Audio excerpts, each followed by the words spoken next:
کوئی 2019 کی بات ہے،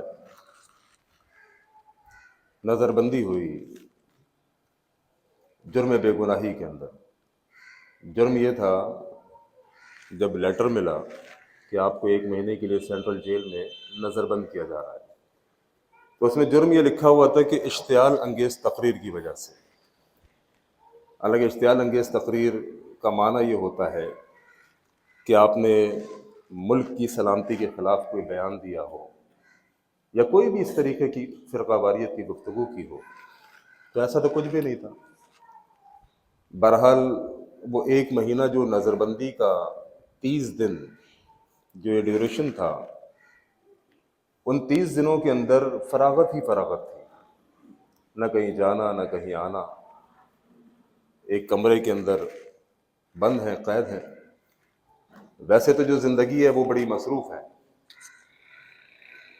صبح اٹھے جناب کام دھندوں پہ لگ گئے، ابھی بھی صبح اٹھ کے کام کاج کی مصروفیات کے بعد یہاں پروگرام کیا، یہاں سے جائیں گے کچھ اپنے کاروباری مشغولیات کو دیکھیں گے، مغرب میں پھر پی آئی وی کالونی میں پروگرام ہے، عشاء میں پھر ناظم آباد میں پروگرام ہے، اس کے بعد پھر اپنی ایکٹیویٹیز، یعنی مصروفیات اتنی ہیں کہ اس کے اندر تعلق باللہ بن نہیں پاتا چاہنے کے باوجود۔ یعنی یہ 5 نمازیں کوئی تعلق باللہ کی بنیاد نہیں ہوتی کہ انسان سمجھے میں نے 5 نمازیں پڑھ لی کوئی بہت بڑا تیر مار لیا، بلکہ 5 نمازوں کا عالم بھی یہ ہوتا ہے کہ نماز کے اندر بھی کاروبار کی پلاننگ ہو رہی ہوتی ہے۔ ان 5 نمازوں کا عالم یہ ہوتا ہے کہ نماز کی فرض سلام پھیرتے ہی نہ تسبیحات، نہ بہت کے سنت نفل، کچھ بھی نہیں، یعنی اتنی مصروف زندگی ہے ہماری۔ تو اگر اس مصروف زندگی کے اندر کچھ لمحات تنہائی کے مل جائیں، کچھ لمحات خلوت کے مل جائیں، کچھ لمحات ایسے مل جائیں کہ جن کے اندر کوئی مصروفیت نہ ہو، تو یہ تو قیمتی بات ہوئی نا۔ اچھا، جب یہ قیمتی بات ملتی ہے تو پھر ہمیں دیگر ایسی چیزیں سوجتی ہیں جن میں اللہ کا ہی نہیں ہوتا۔ تو 30 دن جو مجھ کو ملے، یقین کیجئے بڑے ہی خوبصورت دن تھے، اتنے خوبصورت دن کہ جس میں نہ کوئی مصروفیت تھی، نہ ہی کوئی معاملہ تھا، نہ ہی کوئی کاروباری معاملات، نہ ہی کہیں جانا، نہ کہیں کوئی پروگرامات۔ اچھا، میں اس میں کیا کرتا تھا؟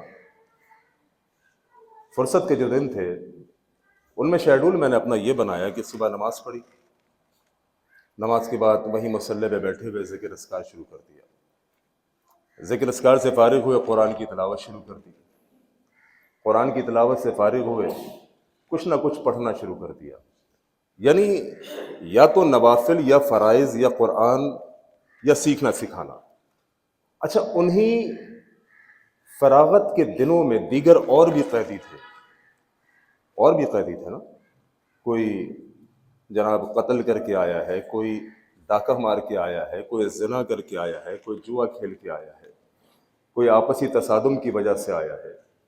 ان کی اس جو لائف اسٹائل تھا وہاں پر جیل کے اندر، حالانکہ فراغت ان کے پاس بھی تھی، لیکن ان کی فراغت کے اندر وہ تاش کے پتے کھیلتے تھے، ان کی فراغت کے اندر وہ جناب سامنے اسکرین لگی ہوئی تھی، اس اسکرین کے اوپر فلمیں دیکھا کرتے تھے، گالم گلوچ، بدتمیزی، وہ اپنی فراغت کو اس طرح سے انٹرٹین کر رہے تھے۔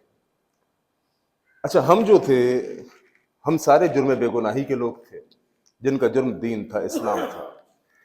ہم نے اپنی فراغت کو اس طرح سے یوٹیلائز کیا کہ اللہ کی عبادت کے دوران، مجھے یاد ہے اچھی طرح، ایک دن قرآن کریم کی تلاوت کر رہا تھا، اس دوران ایک آیت میرے سامنے آئی اور بارہا آ چکی تھی، وما قدر اللہ حق قدرہ، اللہ کی قسم اللہ کے گھر میں بیٹھا ہوں، یا جب میرے سامنے سے گزری مجھے ایسا لگتا ہے کہ کم از کم آدھے سے پونا گھنٹہ میں اس آیت کے بعد آگے پڑھ نہیں سکا،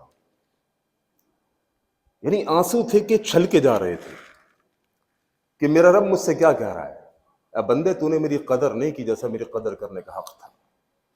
واللہ العظیم کافی دیر تک میں چاہ رہا ہوں کہ میں آگے پڑھوں لیکن میں پڑھ نہیں پا رہا، بس اسی آیت سے شروع کرتا اور ختم کرتا، شروع کرتا ختم کرتا، اے بندے تو نے میری قدر نہیں کی جیسے میری قدر کرنے کا حق تھا۔ یہ فرصت میرے محترم بھائیوں بہت بڑی نعمت ہے۔ ان فرصت کو پلان کیا کریں کہ ہم نے کس طرح سے اللہ رب العالمین کو راضی کرنا ہے، کس طرح سے ہم نے، کیونکہ یہ فرصت آج ہے کل نہیں ہوگی۔ اور یاد رکھیے گا اللہ کے نبی علیہ الصلوۃ والسلام نے فرمایا انسان مصروفیت اور فرصت ان دونوں کو الگ کر لیجئے۔ یعنی آج آپ کے پاس فراغت ہے، فراغت کے دنوں میں آپ قرآن کی تلاوت بھی کر رہے ہیں، آپ ذکر اذکار بھی کر رہے ہیں، آپ نوافل بھی پڑھ رہے ہیں، لیکن کل کو آپ کو جائز مصروفیت آ گئی، جائز مصروفیت، یعنی آپ کاروبار کے اندر لگے ہوئے ہیں، معاش بھی تو آپ کی ضرورت ہے نا۔ اگر آپ معاشی تنگی کا شکار ہو جائیں گے پھر عبادتوں میں بھی دل نہیں لگے گا، دماغ وہیں پر اٹکا رہے گا کاروبار کی طرف۔ فراغت کے دنوں میں کی ہوئی عبادت آپ کو مصروفیت کے دنوں میں نہ کی ہوئی عبادت کو بیلنس کر دے گی۔ بالکل اسی طرح جس طرح اللہ کے نبی صلی اللہ علیہ وسلم نے فرمایا ایک بندہ بیماری کی حالت میں اگر عبادت نہیں کر سکتا، اب لیٹ چکا ہے، بستر کے اوپر پڑا ہوا ہے، عبادت نہیں کر سکتا، قرآن نہیں پڑھ سکتا، ذکر نہیں کر سکتا، کیونکہ وہ بالکل بستر پہ لگ چکا ہے، لیکن اگر وہ صحت کے دنوں میں کھڑے ہو کے نماز پڑھتا تھا، عبادت کرتا تھا، قرآن پڑھتا تھا، ذکر کرتا تھا، تو بیماری کے دنوں میں اللہ وہی اجر اس کو عطا فرمائیں گے۔ بالکل اسی طرح ایک بندے کو اللہ رب العالمین نے روپیہ، پیسہ، دھن، دولت، ڈالر، پاؤنڈ سب کچھ دیا ہوا ہے، بہت بڑا تاجر ہے، اللہ کے راستے میں صدقہ کرتا ہے، خیرات کرتا ہے، غریبوں کو دیتا ہے، بیواؤں کو دیتا ہے، مسکینوں کو دیتا ہے، مسجدوں کو، مدرسوں کو۔ ایک وقت آیا کہ اس کا کاروبار تباہ ہو گیا، کلاش ہو گیا، 1 روپے اس کے پاس نہیں بلکہ الٹا مقروض ہو گیا۔ میرے نبی علیہ الصلوۃ والسلام نے فرمایا کہ اس غربت کے دنوں میں اللہ رب العالمین اس سخاوت کا اجر اس کو اس میں بھی دیں گے، غربت کے دنوں میں، جو مالدار ہونے کے دنوں میں جو یہ سخاوت کیا کرتا تھا۔ تو یہ اللہ کی تقسیم ہے، لہذا فراغت کے دنوں کو کیش کریں۔ دوسری چیز، صحت کے حوالے سے اللہ کے نبی صلی اللہ علیہ وسلم نے فرمایا کہ انسان نقصان ہے، وہ اس طرح سے کہ انسان صحت کی قدر نہیں کرتا، صحت ملی ہوئی ہے، مزے لگے ہوئے ہیں، یعنی اپنے جسم کے اوپر اگر میں اللہ کے احسانات کو شمار کرنا چاہوں تو آپ کو معلوم ہے کتنے احسانات ہیں۔ یہ جو اس وقت آپ سن رہے ہیں، آپ یہ سماعت آپ معمولی احسان سمجھتے ہیں اللہ کا؟ جن لوگوں کو سنائی نہیں دیتا ان سے پوچھئے، میں یہاں پر بیٹھ کے بول رہا ہوں اور سامنے ایک بندہ بیٹھا ہوا ہے اور اس کو سنائی نہیں دے رہا، وہ کتنا پریشان ہوگا۔ آپ کو سنائی دے رہا ہے، آپ کی سماعت بالکل ٹھیک ہے، یہ آپ پر اللہ کا بہت بڑا انعام ہے۔ میں بول رہا ہوں، یہ مجھ پر اللہ کا بہت بڑا انعام ہے۔ رب رحمان نے میرے جسم کے اوپر، اب اگر میں انعامات کو، احسانات کو گننا شروع کروں، دیکھو یہ پکڑنے والے ہاتھ دیے، یہ چلنے والے قدم دیے، بولنے والی زبان دی، سونگنے والی ناک دی، دیکھنے والی آنکھ دی، سننے والے کان دیے، دھڑکتا ہوا دل دیے، یہ سب میرے رب کے احسانات ہیں۔ کوئی ایک نعمت بھی اللہ رب العالمین دینے کے بعد اگر چھین لے گا تب احساس ہوگا کہ صحت کتنی بڑی نعمت تھی۔ کچھ بزرگوں کو آپ نے دیکھا ہوگا کرسی پر بیٹھ کے نماز پڑھ رہے ہیں، آپ کی مسجد میں بھی ہوں گے، کئی مساجد میں ہم پروگرامات کے لیے جاتے ہیں، دیکھتے ہیں کہ بہت سارے لوگ بزرگ کرسی پر بیٹھ کے نماز پڑھ رہے ہیں۔ آپ یقین کیجئے کبھی کسی بزرگ سے پوچھ کے دیکھیے، وہ کہے گا یار مجبوری ہے، ورنہ اللہ کی قسم نماز کا مزہ تو کھڑے ہو کے ہی آتا ہے، سجدہ دینے کا مزہ تو، سجدہ کرنے کا مزہ تو زمین پر ہی آتا ہے۔ آج اس سے جب یہ نعمت چھن گئی تو اس کو اس نعمت کا احساس ہو رہا ہے۔ آج آپ کے پاس یہ نعمت ہے، آپ نے کبھی فیل ہی نہیں کیا کہ میں راتوں کو کھڑا ہوتا ہوں، دن میں کھڑا ہوتا ہوں، نماز پڑھتا ہوں اللہ کے آگے، کتنا سکون، کتنا مزہ آتا ہے۔ کرسی پہ بیٹھ کے میرے محترم بھائی وہ مزہ نہیں ہے، عبادت تو ہے، اللہ اتنا ہی اجر دے رہا ہوگا انشاءاللہ، لیکن جو ایک دلی اطمینان، دلی سکون زمین پر سجدہ کرنے میں ہے، وہ کرسی پر بیٹھ کے سجدہ کرنے میں نہیں ہے۔ یہ اللہ کی انعامات ہے۔ یہ کوئی 3 یا 4 سال پہلے کی بات ہے، میری الٹی آنکھ کی بصارت بالکل چلی گئی، آنکھ کا پردہ پھٹ گیا، کیسے پھٹا کچھ سمجھ نہیں آیا۔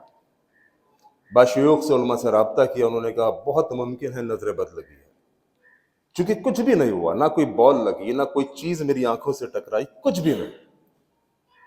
چیک اپ کرایا تو معلوم چلا کہ آنکھوں کا پردہ پھٹ چکا ہے۔ اس وقت جو میری حالت تھی، جو میری کیفیت تھی، وہ میں جانتا ہوں، کیونکہ میں نے زندگی پوری آنکھوں سے گزاری، لوگوں کو دیکھ کے گزاری، انہی آنکھوں سے میں قرآن پڑھتا تھا، قرآن دیکھتا تھا، انہی آنکھوں سے میں مجمع کو دیکھتا تھا، میں لوگوں کو دیکھتا تھا، اللہ کی نعمتوں کو دیکھتا تھا۔ آج یہ آنکھوں کی بصارت میری چلی گئی۔ جب آنکھوں کی بصارت چلی گئی، آنکھوں کا پردہ پھٹ گیا، پوری دنیا میرے لیے اندھیر ہو گئی، اور میں سوچتا ہی رہ گیا کہ یار ہوا کیا ہے؟ نہ میں کسی چیز سے ٹکرایا، نہ کوئی چیز میری آنکھ سے ٹکرائی، تو آنکھ کا پردہ پھٹ کیوں گیا؟ بہرحال اس سوال کا جواب تو نہ مل سکا، لیکن ہفتوں تک، اچھا، کئی بڑے بڑے آئی سرجن کو میں نے کانٹیکٹ کیا، کئی بڑے بڑے آئی سرجنز کو، سب نے ایک بات کہی کہ 99% چانسز ہیں کہ آپ نہیں دیکھ سکتے، 1% چانس ہے کہ آپ دیکھ سکتے ہیں آپریشن کے بعد۔ اچھا، مجھے کسی نے بتایا کہ کلفٹن میں ایک ڈاکٹر بیٹھتے ہیں، ڈاکٹر نام اس وقت ذہن سے، ساؤتھ سٹی ہاسپٹل کے اندر، عبد الرحمن صدیقی، جماعت اسلامی کے ہیں، بہت اچھے آپ۔ تو مجھے کسی نے بتایا کہ ساؤتھ سٹی کے اندر وہ بیٹھتے ہیں، آپ ان کے پاس جائیں، اور وہ اس وقت بہت اچھے ڈاکٹر ہیں۔ میں نے نیٹ کے اوپر بھی سرچ کیا تو معلوم چلا اس وقت ٹاپ 10 لسٹ کے اندر سر فہرست آئی سرجن کے اندر ڈاکٹر عبد الرحمن صدیقی کا نام آ رہا ہے، جو کہ ساؤتھ سٹی میں ہے۔ میں بالکل نا امید ہو چکا تھا، چونکہ مجھے تقریباً ڈاکٹر نے کہہ دیا تھا کہ 99% آپریشن کے باوجود بھی آنکھ بچنا مشکل ہے۔ واللہ راتوں میں اٹھ کے رویا کرتا تھا، راتوں میں اٹھ کے رویا کرتا تھا اپنے رب کو۔ میں کہتا تھا میرے اللہ، یہ دنیا تو اندھیر ہو جائے گی، مجھے کچھ نہیں دکھ رہا، میں پریشان ہو جاؤں گا، میرے اللہ میں کتاب کیسے پڑھوں گا، میں قرآن کیسے پڑھوں گا، میں کیا کروں گا، تیری نعمتوں کو کیسے دیکھوں گا، اس دنیا کی خوبصورتی، اس دنیا کی رنگینی کو کیسے دیکھوں گا؟ راتوں کو اٹھ کے رویا کرتا۔ کسی طرح سے اپروچ کیا، اپائنٹمنٹ ملا، چلے گئے تو معلوم چلا کہ اسی رات ڈاکٹر عبد الرحمن صدیقی کی فلائٹ تھی امریکہ کے لیے، وہ جا رہے تھے۔ میں نے ان کو اپنی پوری داستان سنائی، میں نے کہا بھائی، اللہ کے دین کا ایک چھوٹا سا خادم ہوں، انہی آنکھوں سے قرآن کو پڑھتا ہوں، حدیث کو پڑھتا ہوں، لوگوں میں درس دیتا ہوں، اگر میری آنکھ بحال نہ ہوئی، آنکھ کی بینائی بحال نہ ہوئی، میں ایک بہت بڑی نعمت سے محروم ہو جاؤں گا، خدا کے لیے مجھے اپائنٹمنٹ چاہیے آپ کا۔ حالانکہ اپائنٹمنٹ کلوز ہو چکے تھے، رات ان کی فلائٹ تھی، اللہ نے ان کے دل میں ڈال دیا۔ انہوں نے، میں تو گیا تھا جسٹ ایک اوپینین لینے کے لیے او پی ڈی کے اندر، انہوں نے کہا ابھی جائیے ایڈمٹ ہو جائیے، میں ابھی ہاتھ کے ہاتھ آپ کو آپریشن کر دیتا ہوں، اور 99% امید ہے کہ آپ کی بینائی بحال ہو جائے گی۔ باقی سرجنز، ڈاکٹر کیا کہہ رہے تھے؟ 99% نہیں ہوگی۔ جب انہوں نے کہا کہ 99% امید ہے کہ بحال ہو جائے گی، حالانکہ فیس منہ پھاڑ کے انہوں نے مانگی، ارے ساؤتھ سٹی کے اندر وہ بیٹھتا تھا، لیکن آنکھ سے بڑھ کے تھوڑی تھا، لاکھوں روپے خرچ کر کے بھی اگر مجھے بینائی میری بحال ہو جائے، جو اللہ نے مجھے مفت میں دی ہوئی تھی، لیکن نا یہ 2 آنکھیں اللہ رب العالمین نے آپ کو مفت میں دی ہوئی ہیں، یعنی قدر نہیں کرتے ہم، قدر نہیں کرتے ہم۔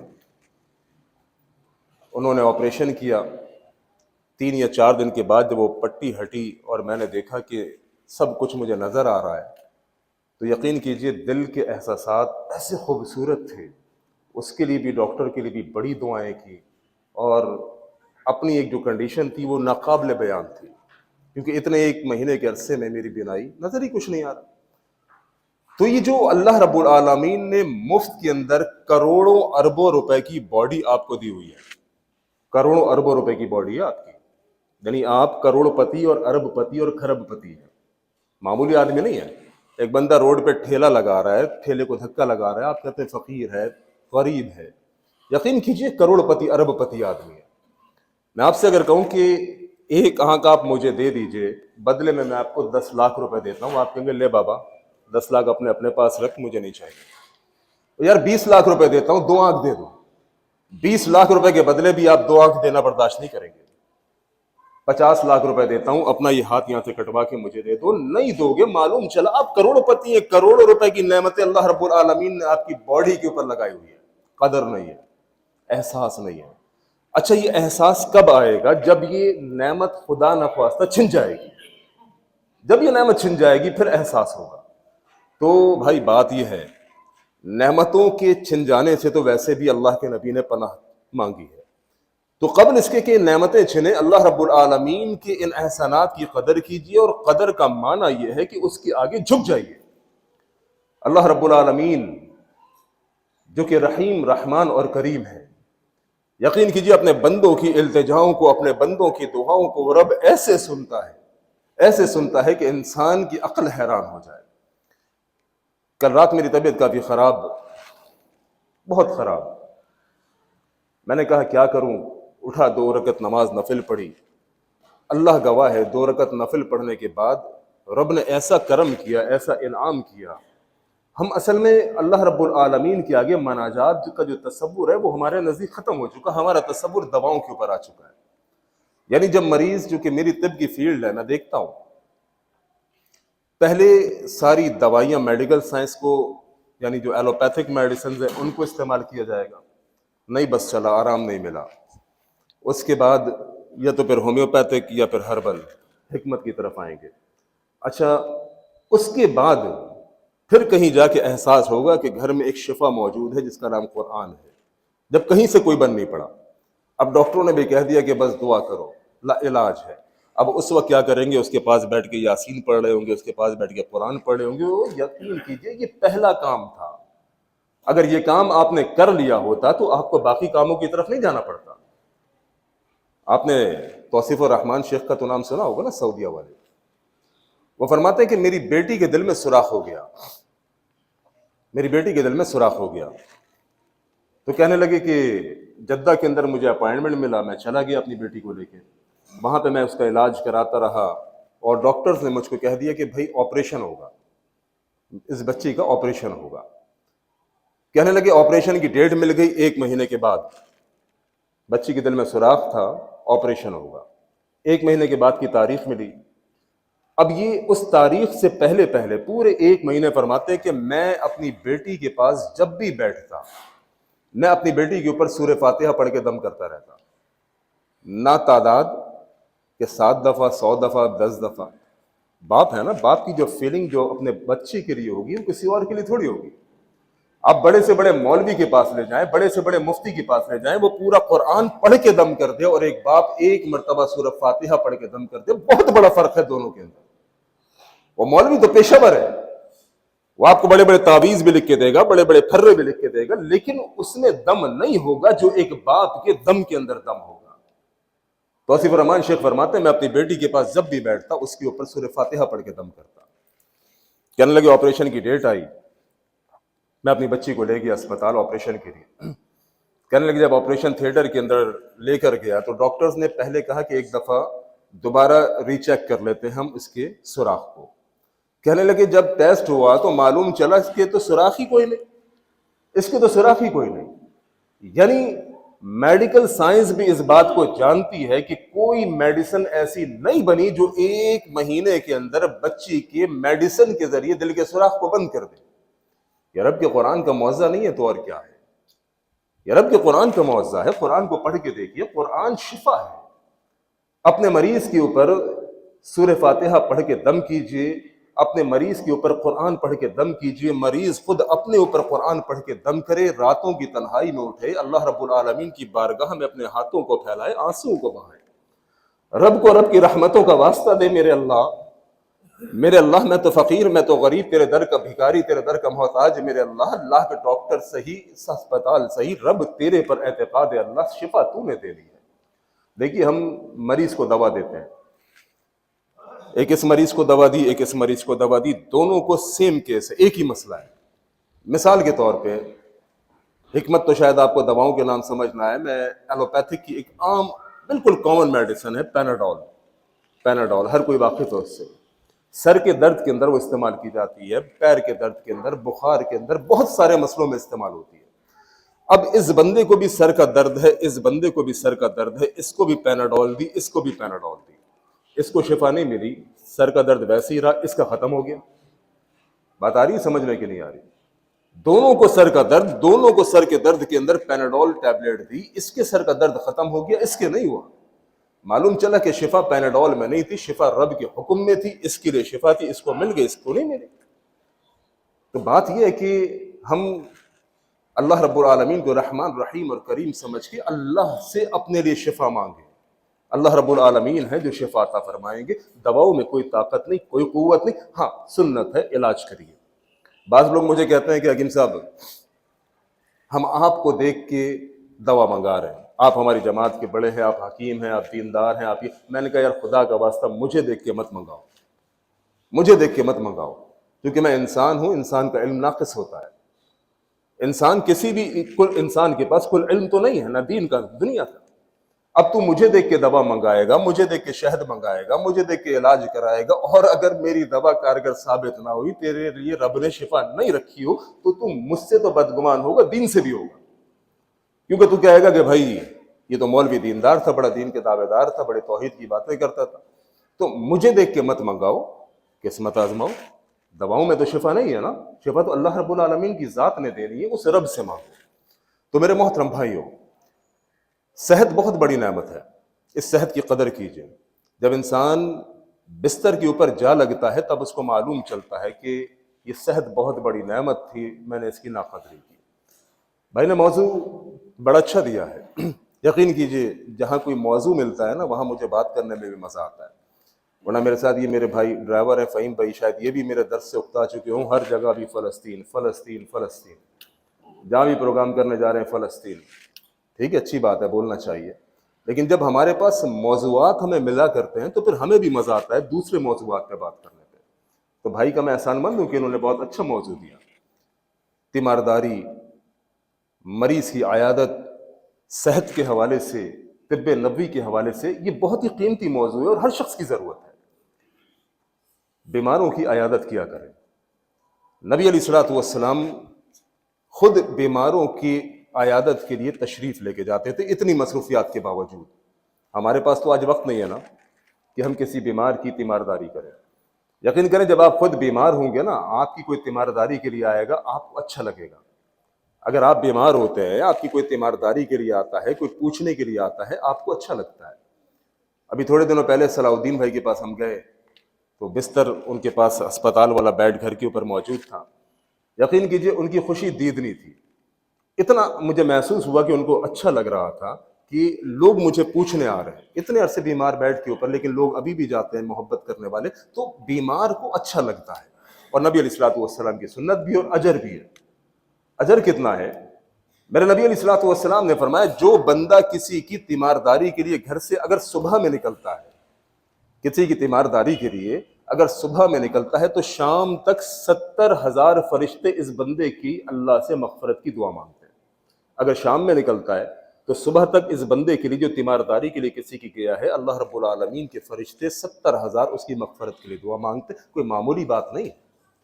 رب کی نورانی مخلوق جو گناہوں سے پاک، جو خطاؤں سے پاک، اگر وہ کسی کے لیے اللہ رب العالمین سے سفارش کرے گی، مغفرت کی دعا کرے گی، انشاءاللہ رب اس کی دعاؤں کو نہیں ٹالے گا.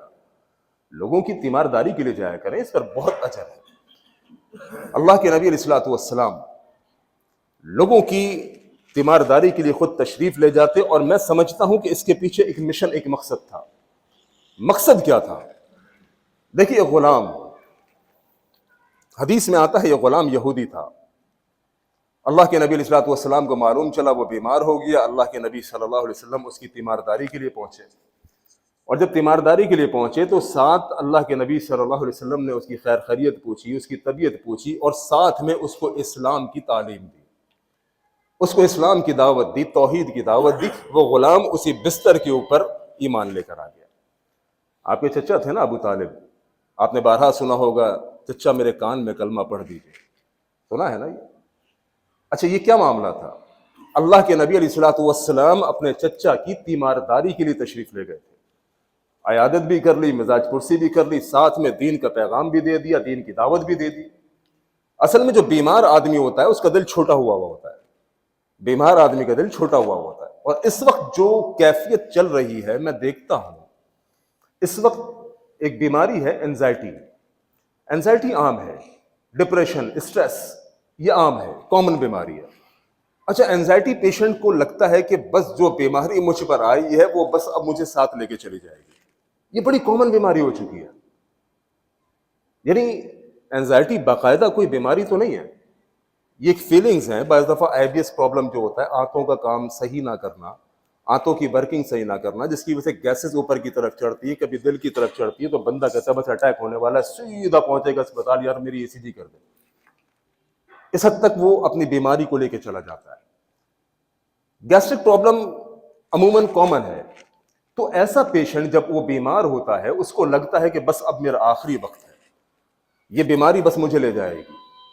اچھا، جب آپ بیمار کے پاس تیمارداری کے لیے جاتے ہیں، اس کا دل ویسے ہی خوف کے اندر ہوتا ہے کہ شاید بس اب میں جانے والا ہوں، اور اگر واقعتاً کوئی سیریس پیشنٹ ہے تو اور بات ہے، تو اس کا دل خوف زدہ ہو گئی۔ مثال ڈاکٹر نے ڈکلیئر کر دیا کینسر پیشنٹ ہے، بس اب گھر لے جاؤ، لا علاج ہے، وہ تو بس اپنی موت کے لیے تیار ہے۔ اب جب آپ ایسے مریض کی تیمارداری کے لیے پہنچتے ہیں جو پہلے ہی خوف کے اندر مبتلا ہے کہ نہ جانے اب میں دنیا سے کب جانے والا ہوں، اس کے پاس پہنچیے اور نبوی منہج کے تحت اس کو دعوت بھی دیجیے، تیمارداری بھی کیجیے، اس کا تعلق اللہ رب العالمین سے قریب کیجیے۔ یار اللہ سے قریب ہو جا، توبہ کر، استغفار کر، وہ بندہ یقین کیجیے آپ کی سنے گا۔ لہذا لوگوں کی تیمارداری کے لیے جایا کیجیے۔ ہمارے ایک دوست ابھی انتقال ہوا، آپ جانتے ہوں گے، نسیم بھائی، نازآباد کے مسعود۔ انتقال سے کوئی میرا خیال ہے 3 یا 4 دن پہلے مجھے معلوم چلا کہ وہ اسپتال میں ہے۔ ہم نے پلان بنایا کہ بھائی نسیم کی عیادت کے لیے پہنچیں گے، ڈو میڈیکل میں تھے، ہم عیادت کے لیے گئے، ان کی تیمارداری کی، مزاج پرسی کی، ہم آ گئے واپس۔ اچھا، ہماری مسجد کے کچھ لوگوں نے مجھ سے پوچھا کہ یار آپ نے تیمارداری کر لی؟ میں نے کہا کرے یار، ہم رہ گئے، ہم نہیں جا سکے، تو ہم یوں کریں گے 1-2 دن کے بعد ان سے گھر پہ جا کے مل لیں گے۔ یہ بھی ہماری ایک پلاننگ میں ہوتا ہے نا کہ ہم 1-2 دن کے بعد بندہ گھر پہ آ جائے گا، گھر پہ مل لیں گے۔ اب کس کو معلوم کہ بیمار گھر پہ آئے گا یا نہیں آئے گا؟ کسی کو نہیں معلوم نا۔ اچھا، اب وہ گھر پہ آئے لیکن اگلے دن ہی ان کا انتقال ہو گیا۔ اب اس کے بعد میں نے اپنے دوستوں کو، جو قریبی حلقہ تھا، مسجد کے جو دوست تھے، ان کو میں نے بتایا اور اس بات پر ان کو تنبیہ اور نصیحت کی کہ یار آج یہ طے کر لو، جس کی بھی اطلاع ملے گی بیماری کی، ہم سمجھتے ہیں کہ یار اسپتال گیا، ہلکا سا بخار ہے، ٹائیفائڈ ہے، ملیریا ہے، فلاں ہے فلاں ہے، دل کو آپریشن ہے، بائی پاس ہوگا، اینجیوپلاسٹی ہوگی، بندہ گھر پہ آ جائے گا، ٹھیک ہو جائے گا۔ وہ بھائی نہیں معلوم کہ کون سی بیماری انسان کو خالق حقیقی سے ملا دے، بعد میں سے پچھتاوا رہ جاتا ہے، احساس رہ جاتا ہے کاش کہ میں جا کے اس سے مل لیا ہوتا۔ لہٰذا میں نے کہا کہ آج یہ اصول بنا لیجئے، اصول کو طے کر لیجئے، اگر کوئی ہم میں سے بیمار ہوگا، ہسپتال میں ہو یا گھر پہ ہو، فوراً اطلاع ملتے ہی اس کی تیمارداری کے لیے جائیں گے۔ ہم نے ایک قانون بنا لیا۔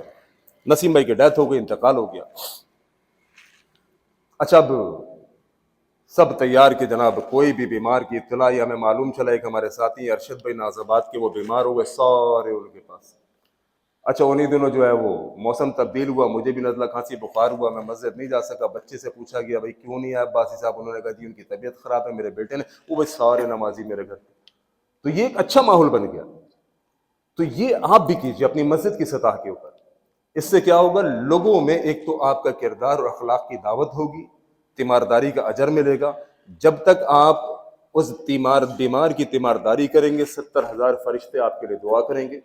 دوسرا، آپ ہوں گے زمین کے اوپر لیکن جنت کے باغیچے میں ہوں گے، حدیث کے مطابق۔ جب آپ تیمارداری کے لیے نکلیں گے بیمار کی، تو آپ جنت کے باغیچوں میں ہوں گے۔ تیسرا، ایک فرشتہ منادی کرے گا آسمان کے اوپر، تیمارداری کے لیے آنے والے شخص، اللہ نے تیرا جنت میں گھر بنا دیا ہے۔ یعنی اتنے اجر و ثواب تیمارداری کے اوپر ہیں۔ لہٰذا اپنی صحت کا خیال خود بھی کیجیے۔ آج کل سب سے بڑا مسئلہ یہ کہ ہمارا لائف اسٹائل ہم کو بیمار کر رہا ہے۔ آخر میں کچھ ایک بات آپ کے فائدے کے حوالے سے کر دیتا ہوں۔ حالانکہ سچی بات ہے کہ میرے استاد ہیں طب کے اندر، تو وہ ایک بات کہتے تھے اور مجھے بعض دفعہ لگتا تھا کہ یہ جھوٹ بول رہے ہیں، لیکن جب پریکٹیکل فیلڈ میں آیا، پریکٹس میں آیا، تو مجھے پتہ چلا وہ جھوٹ نہیں بولتے تھے، وہ سچ بولتے تھے۔ اب ہم کبھی کلینک جب ان کا ختم ہوتا تو 2-4-5 لوگ ان کو گھیر کے بیٹھے ہوئے ہوتے، استاد محترم یہ مسئلہ ایسا کیسے ہوگا، ویسا کیسے ہوگا، طب کے حوالے سے۔ تو وہ کہتے تھے کہ یار مجھے حکمت آتی ہے جب میں اپنی سیٹ پر بیٹھتا ہوں، جب میں اپنی سیٹ پر بیٹھتا ہوں تو مجھے حکمت آتی ہے، وہاں مجھ سے بات کرو، وہاں مجھے اپنے مرض بتاؤ، ورنہ ہر جگہ مجھے حکمت نہیں آتی۔ اچھا، مجھے لگتا تھا یہ ہمیں پھینک رہے ہیں نا کہ یار فری کے اندر لوگ نسخے پوچھ رہے ہیں، فری کے اندر مشورہ لے رہے ہیں، لیکن پریکٹیکل لائف میں آنے کے بعد مجھے ایسا محسوس ہوا کہ وہ سچ بولتے تھے۔ حکمت آتے ہی اپنی سیٹ کے اوپر بیٹھ کر ہے، اور حکمت ہی نہیں، آپ میں سے کوئی کاروباری ہوگا گھر میں بیٹھ کے کاروبار کرے گا؟ نہیں کرے گا نا۔ آپ کو کاروبار بھی اپنی سیٹ پر بیٹھ کر ہی آئے گا، 2+2 کیلکولیٹر وہیں بیٹھ کے آپ سے چلے گا۔ یہ ایک شاید ایک احساس ہوتا ہے کہ انسان جب اپنی سیٹ پر بیٹھتا ہے تو اس کو وہ کام اچھا لگتا ہے۔ بہرحال طب کا ایک نسخہ میں آپ کو دے کے چلا جاتا ہوں صحت اور ہیلتھ کے حوالے سے. اس وقت جو صحت خراب ہو رہی ہے اس میں بہت بڑا کردار ہمارے لائف اسٹائل کا ہے. ہمارا لائف اسٹائل درست نہیں ہے. اچھا, جب لائف اسٹائل درست نہیں ہے تو اس میں جو کامن ڈیزیز ہیں, بیماریاں ہیں, ان میں کون کون سی ہیں یہ میں آپ کو بتاؤں, جو سب بالکل عام ہے. آپ اٹھا کے دیکھ لیجیے گا. ایک بلڈ پریشر, شوگر, ہارٹ کے مسائل, دل کے مسائل, دل کی شریانوں کا بند ہونا, کولیسٹرول کا بڑھ جانا, شوگر کا بڑھ جانا, بلڈ پریشر کا بڑھ جانا, یہ وہ بیماریاں ہیں جن کا تعلق لائف اسٹائل سے ہے اور ہیں بڑی خطرناک بیماری. یعنی بلڈ پریشر کو بعض لوگ معمولی سمجھ رہے ہوتے ہیں. بعض بلڈ پریشر کی دوا ان کو لکھی ہوئی ہے ڈاکٹر نے, حکیم نے, طبیب نے, معالج نے, وہ کہتے ہیں ٹھیک ہے خیر ہے کوئی مسئلہ نہیں, ابھی تو نارمل ہے نا. او بھائی ایک مسئلہ آپ کو لگ چکا ہے. بلڈ پریشر سائلنٹ کلر کہلاتا ہے, خاموش قاتل. خاموش قاتل. یا تو یہ آپ کو اپاہج کر دے گا, فالج ہو جائے گا, یا پھر آپ دنیا سے نکل جائیں گے. اگر آپ کو بلڈ پریشر کا مسئلہ لاحق ہے تو ایک تو جو دوا آپ کو بتائی گئی ہے وہ آپ نے پابندی سے کھانی ہے. دوسری بات, بلڈ پریشر, کولیسٹرول, دل کے امراض, ان سب کی وجہ لائف اسٹائل ہے. ہمارے سونے اٹھنے کا روٹین خراب ہے. یعنی صبح آپ لوگ کس ٹائم اٹھتے ہیں؟ اپنے آپ سے پوچھیں نا. یعنی اگر کاروباری بندہ ہے تو وہ 12 بجے سے پہلے نہیں اٹھتا. پھر وہ ناشتہ کرے گا, ناشتے کے اندر جناب ساری ہیوی چیزیں ہم نے کھانی ہے. کھانے کے اندر رات میں یعنی 12, 1, 2 بجے تو ہماری آؤٹنگ شروع ہوتی ہے. جتنے بھی ریسٹورنٹس ہیں جو باربیکیو کے یا کھانے پینے کے, یہ سارے کے سارے ہیوی جتنے بھی مرغن غذائیں سب رات کے اندر. کڑھائی آپ کی, یہ جتنے بھی معاملات مرغن غذائیں وہ سب رات میں. حالانکہ رات میں آپ کا معدہ ورکنگ کرنا چھوڑ دیتا ہے یا کم کر دیتا ہے. اب جب آپ کے معدے نے ورکنگ کرنا چھوڑ دی ہے یا کم کر دی ہے, اس وقت آپ زبردستی گھسا کے اس کے اندر اپنی خوراک کو اس کے ساتھ ظلم نہیں کر رہے تو اور کیا کر رہے ہیں. پھر وہ پلٹ کے چماٹ نہیں مارے گا تو اور کیا کرے گا. پھر آپ کو کولیسٹرول نہیں ہوگا تو کیا ہوگا, پھر آپ کو ہارٹ اٹیک نہیں ہوگا تو کیا ہوگا. دوسرا ظلم آپ یہ کرتے ہیں کہ جناب گھر سے مسجد, کسی کا گھر برابر والی گلی میں ہوگا, اس نے بھی کک مارنی ہے بائک کو اور سیدھا مسجد. یعنی پیدل چلنے کا تصور ہمارے یہاں ختم ہو چکا ہے. پیدل چلنے کا تصور ختم ہو چکا ہے.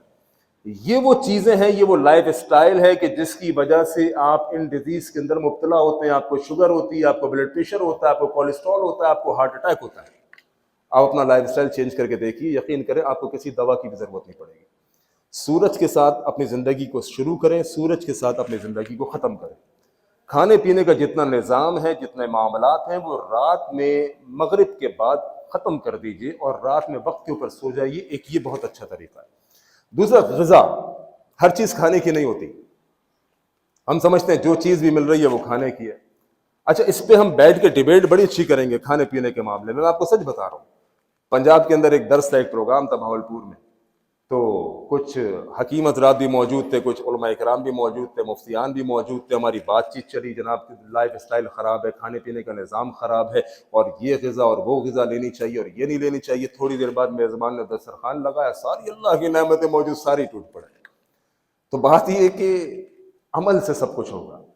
عمل کے لیے تیار ہوں, اپنا لائف اسٹائل چینج کرنا ہوگا اگر زندگی بہترین چاہتے ہیں. ورنہ زندگی ایک بیمار کی بھی گزرتی ہے اور ایک صحت مند کی بھی گزرتی ہے, دونوں نہیں گزار لینی ہے.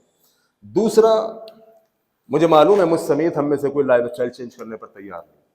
تو پھر آئیے ایک نسخہ آپ کو بتا دیتا ہوں, بڑا معروف اور کامن نسخہ ہے. اس نسخے کو اپنی زندگی کے اندر لازم شامل کر لیجیے. سیب کا سرکہ, شہد, لیمو, ادرک, لہسن, یہ 5 چیزیں. اچھا, یہ وہ 5 چیزیں ہیں جو آپ روزانہ اپنے کھانوں میں بھی استعمال کرتے ہیں. ادرک, لہسن, لیمو, یہ سب آپ کھاتے ہیں. تو ادرک, لہسن, لیمو, سیب کا سرکہ اور شہد, اس سے ایک سیرپ تیار کیجیے.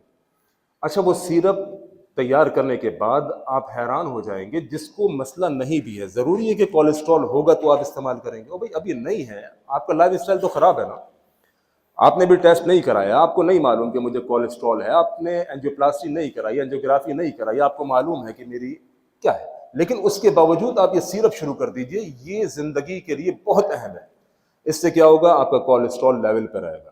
اس سے کیا ہوگا, آپ کی دل کی شریانیں اگر خدا نخواستہ بند ہو رہی ہیں وہ کھل جائیں گی. آپ کا بلڈ پریشر کنٹرول میں رہے گا. یہ انسانی زندگی کے لیے ایک بہترین ٹونک ہے. اس کو گھر میں بنانا بھی کوئی مسئلہ نہیں ہے. کوئی چاہے ہمارے پاس سے تو ہمارے پاس بھی مل جاتا ہے، لیکن یہ بہت اہم ترین چیز ہے، اس کو اپنی غذا میں، اپنی زندگی میں شامل کیجیے۔ دوسرا جو موسم چل رہا ہے، اس موسم کے حوالے سے اپنے بچوں کو آپ حفاظتی طریقہ کار اپنائیے، ٹھنڈ سے بچائیے۔ ٹھنڈ سے بچانے کے لیے ایک بوٹی آتی ہے، قسط شیریں اس کو کہتے ہیں، لکڑی ہوتی ہے، ثابت لکڑی۔ اگر کہیں سے پسی ہوئی قسط شیریں مل جاتی ہے بہت اچھی بات ہے، نہیں ملتی تو پسوا لیجیے، سب سے اچھا ہے کہ پسوا لیجیے۔ اگر کوئی واقف کار جاننے والا ہے تو پسی بھی لے لیجیے، لیکن اگر نہیں ملتی تو قسط شیریں لے کے پسوا لیجیے۔ اس کو تقریباً 2 چمچ، ٹیبل اسپون جو کھانے کے ہوتے ہیں، 2 کھانے کے چمچ آدھا کلو شہد میں بھی آپ ملا کے رکھ دیں، اور پورے سیزن بچوں کو کھلائیں، خود کھائیں۔ نمونیا سے محفوظ رہیں گے، ٹھنڈ سے محفوظ رہیں گے، کھانسی سے محفوظ رہیں گے۔ آزمودہ اور بہترین نسخہ ہے، اس کو استعمال کیجیے۔ صحت مند آدمی اللہ رب العالمین کو بھی پسند ہے بیمار اور کمزور کے مقابلے میں، کیونکہ صحت کی حالت میں انسان اللہ کے رستے میں کام بھی کرتا ہے، محنت بھی کرتا ہے، عبادات بھی ڈٹ کے کرتا ہے۔ لہذا اپنی صحت کا خیال کیجیے، اور اگر کوئی بیمار ہے اس بیمار کی تعزیت، اس بیمار پرسی لازمی کیجیے۔ مسجد کا ایک ماحول بنائیے، دوستوں کا ایک ماحول بنائیے، معلوم چل جائے کوئی بیمار ہے اس کے گھر پہ لازمی جائیے۔ اس کے 2 فائدے ہوں گے، ایک آپ کی اپنی زندگی بھی تبدیل ہوگی کہ یار آج یہ بستر پر پڑا ہوا ہے، کل مجھے بھی پڑھنا ہے، اللہ مجھے اس سے بچائے۔ اللہ رب العالمین ہم سب کو صحت و تندرستی عطا فرمائے۔ اللہ رب العالمین جتنے لوگ بیمار ہیں ان سب کی بیماریوں کو دور فرمائے، جتنے لوگ پریشان حال ہیں اللہ کریم تمام حالوں کی پریشانیوں کو دور فرمائے۔ اللہ کریم دنیا بھر میں جہاں جہاں مسلمان مظلوم ہیں، مستضعف ہیں، کمزور ہیں، اللہ رب العالمین مسلمانوں کی مدد فرمائے۔ اللہ کریم یہودیوں کو، اسرائیلیوں کو تباہ و برباد فرمائے۔ اللہ کریم پوری دنیا میں اسلام کو غالب اور نافذ فرمائے۔ وآخر دعوانا ان الحمد للہ رب العالمین۔